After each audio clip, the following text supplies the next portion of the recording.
వాళ్ళు ప్రతిబంధకం లేదు కాబట్టి నువ్వు సత్యమైన అసత్యమైన ఉన్నదాన్ని తెలుసుకోవటానికి ఉన్న తెలివిని ఉపయోగించు. ఇప్పుడు సూచన ఇచ్చా, ఎరుకను గమనించి గుర్తించి అలాగే ఉండు. ఇప్పుడు అనుభూతి టెన్షన్ ఉందా నీకు? No tension, no pressure, no irritation. ఇలా ఉంటే ఎలా ఉంది? ఈ నిద్రతో వచ్చిందా? భార్య భర్త వచ్చిందా? రేపు గుర్తింపై బ్రహ్మాండంగా నీకు పోస్ట్ వస్తే దానివల్ల వచ్చి మడిపోతుందిగా. ఇక్కడ వచ్చిపోయే ఆనందం కాదు, అదే నిత్యానందం, పరమానందం, అదే ఆత్మ అన్నారు.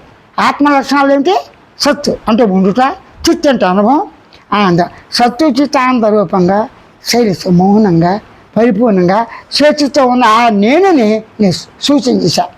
సూచన చేయడానికి ఏమైనా ప్రాక్టీస్ చేసావా? పురుషభేత ఉందా? శ్రమపడ్డావా? లేదే.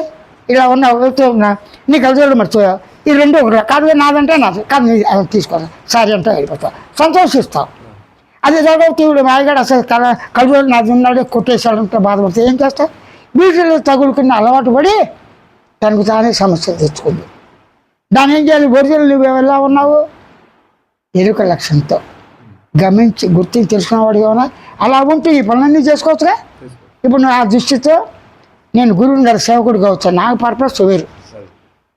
నాస్తికుడికి ఆస్తికుడికి అందరికీ కూడా ఈ చెప్పిన ఇది అనుభవంలో వాక్యం. అందరూ ఇష్టపడతారు లేదా? నువ్వు నాస్తికుని తీసుకురా ఒప్పుకుంటా. అసలు నాకెందుకు?